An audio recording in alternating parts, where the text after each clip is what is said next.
When people talk about working in commercial real estate, acquisitions and development jobs often get lumped in together, but in reality, these are two completely different career paths. The day-to-day responsibilities, the relationships you need to build, and even the investment analysis process itself can all vary a lot between these two parts of the industry, which can often surprise people when they're first getting started. So in this video, we'll break down the most important differences between real estate acquisitions and development careers and the main things to know first before choosing one of these paths.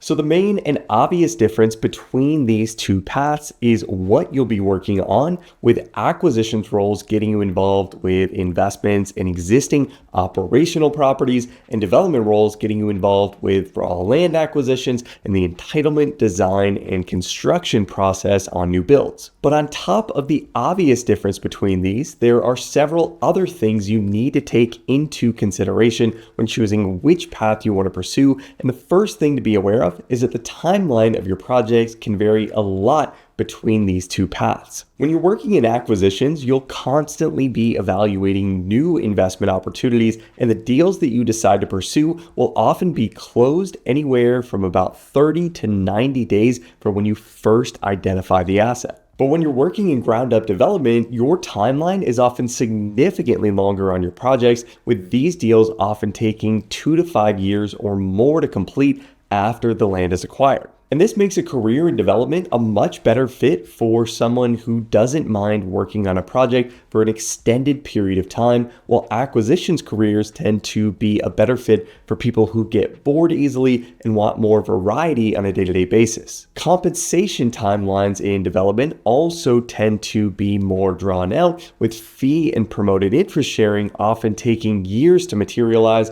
while acquisitions pay is often much more immediate and tied directly to the number of deals you close within a given 12-month period. Now, the next way that these career paths can often differ a lot is the people that you'll be working with and the relationships that you need to build. Acquisitions professionals tend to spend the majority of their time working with brokers, lenders, and sellers, with a significant amount of time also being spent at networking events and conferences. But when you're working in ground-up development, while these relationships are still really important, you'll also need to spend a significant amount of time with people outside of real estate finance, including architects, general contractors, attorneys, and even city officials. And when it comes to relationships with brokers and lenders, one thing to note that a lot of people miss is that land brokers and construction lenders aren't usually involved with existing property sales or existing property financing, so the relationships that you'll build in development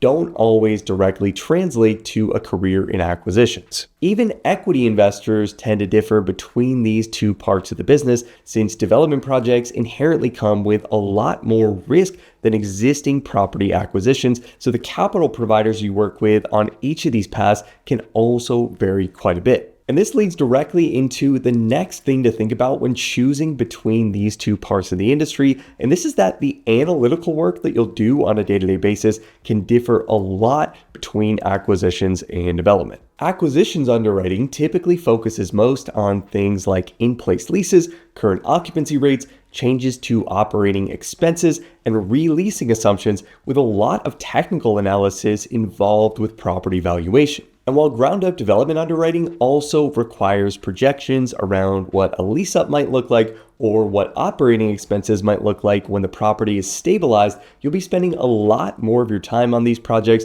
dialing in construction budgets that can make or break a deal. This is why people from backgrounds in areas like construction management, architecture, and civil engineering tend to do very well in development roles, since their knowledge of the planning, design, and build-out process overall can be a huge advantage when putting these deals together. And while both development and acquisitions roles often require a strong knowledge of financial modeling, market conditions, and real estate finance, development projects also require in-depth knowledge of things like zoning laws, construction timelines, and even how to work with government officials to get deals done. Now, another thing to think about as you're choosing between these two career paths is how interested you are in entrepreneurship and the capital you'd have access to if you were to pursue that. While striking out on your own is difficult to do no matter which path you take, acquiring existing operational properties tends to generate revenue a lot faster than buying undeveloped parcels of land, which is something to take into serious consideration in the early years of your business. Companies acquiring existing assets can generate acquisition fees at closing,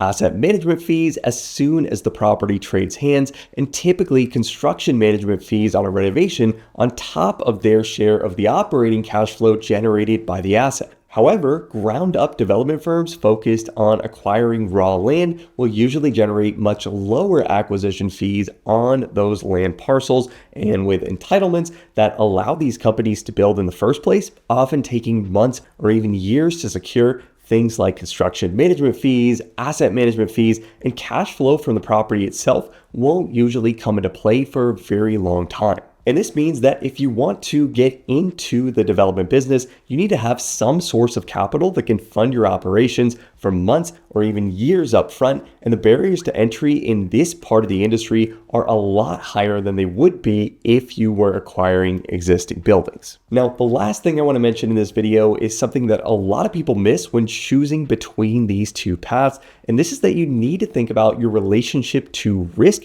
when making this decision. Ground-up developers inherently take bigger swings for the potential of bigger financial outcomes, with raw land being relatively cheap compared to existing buildings. However, ground-up developers also have to deal with a lot of uncertainty during the development process related to things like market rents, interest rates, construction costs, and cap rates, which can all change very quickly and can directly impact returns to investors. Now, with that said, this additional uncertainty also usually comes with a much bigger upside, with developers often underwriting projects to IRR targets in the high teens or even low 20% ranges, while investors acquiring existing operational assets will typically only underwrite IRRs in the high single digits or very low double-digit range. And while that might not sound like a huge difference overall, when those returns are compounded over a 7 to 10 year period, the difference between a 20% IRR and a 10% IRR can be massive, which makes the upside for developers significantly higher, all else being equal. Ultimately, this decision comes down to how you personally work best and what your goals are in this industry, but it's worth knowing upfront that acquisitions and development roles will give you very different experiences and potentially very different career outcomes over the long term.